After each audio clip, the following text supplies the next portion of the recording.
Добрый день, ребята! Начинаем урок русского языка. Тема урока – секреты зимы. Цель урока – высказывать оценочные суждения, выражая свою точку зрения. Использовать сложные предложения с союзами «и», «да», «а», «но». Сейчас я прочитаю вам стихотворение, вы должны отгадать. Поэт Сергей Есенин рассказывает о каком месяце. Снег падает, мелькает, вьется, ложится белой пеленой. Вот солнце в облаках мигает, и иней на снегу сверкает. Какое это время года у нас? Зима. Молодцы, ребята. Правильно. Мы сегодня поговорим о зиме.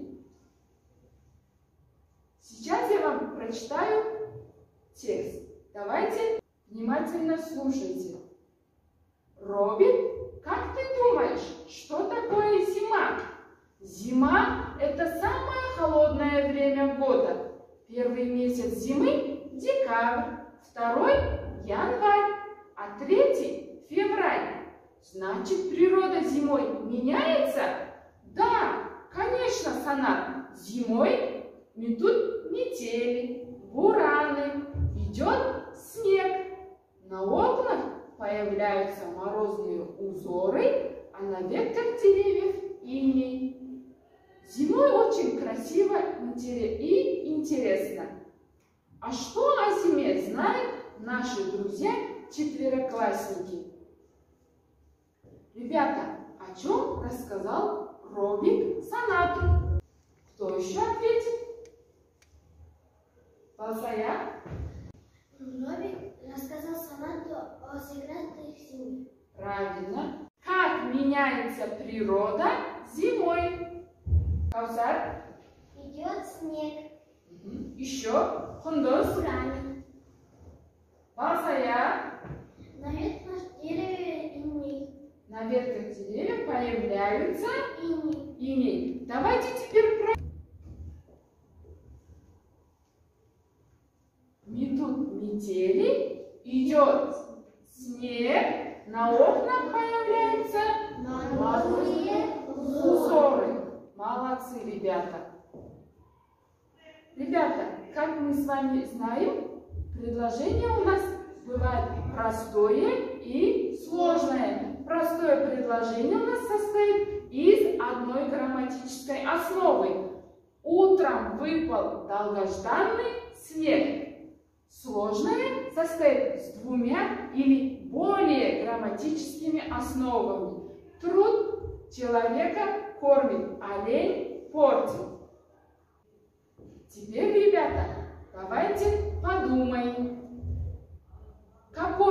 какие изменения произошли в жизни этих животных летом. На первом рисунке у нас, кто прочитает? Мирбек? Зимой заяц белый, а летом серый. Молодец. А теперь, ребята, смотрим на второй рисунок. Кто отгадает? Зимой белка рыжая, а летом серая. Давайте проверим. Зимой белка рыжая, а летом серая. Третий рисунок. Кто нам расскажет? Каусар? Зимой медведь спит в берлоге, а летом ходит по лесу. Давайте проверим. Союз.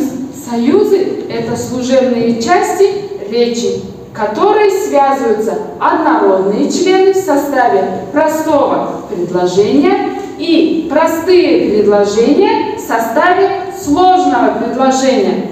Взошло солнце и осветило все вокруг.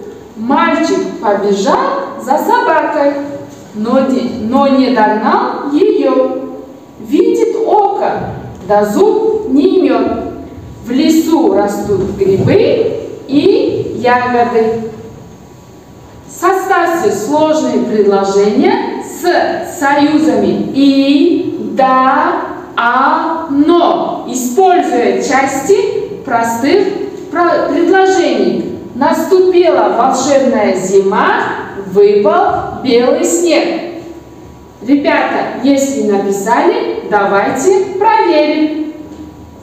Наступила волшебная зима и выпал первый снег. Второе предложение. Ночь прошла под большой чистой луной. К утру лег первый мороз. Написали? Давайте проверим. Ночь прошла под большой чистой луной, а к утру лег первый мороз. Третье предложение. Все было седое, лужи не замерзали. Давайте проверим. Все было седое, но лужи не замерзали.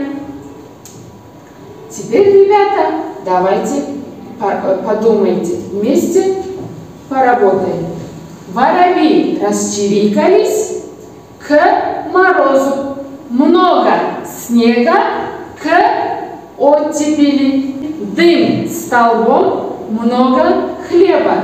Ребята, мы должны правильно соотнести слова. Давайте проверим. Воробьи расчирикались к оттепели. Второе. Много снега, много хлеба. Дым столбом к морозу.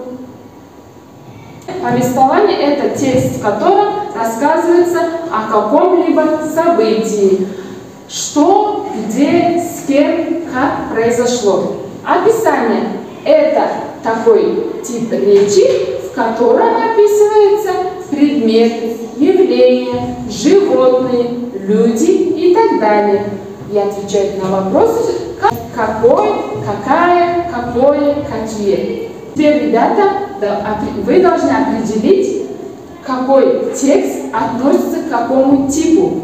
Слушаем внимательно. Пришла красавица зима, землю покрыл первый пушистый снег. Деревья надели белоснежные шубы, искрится на солнце снег. Кажется, что весь лес усыпан драгоценными камнями. Описание. Второй текст.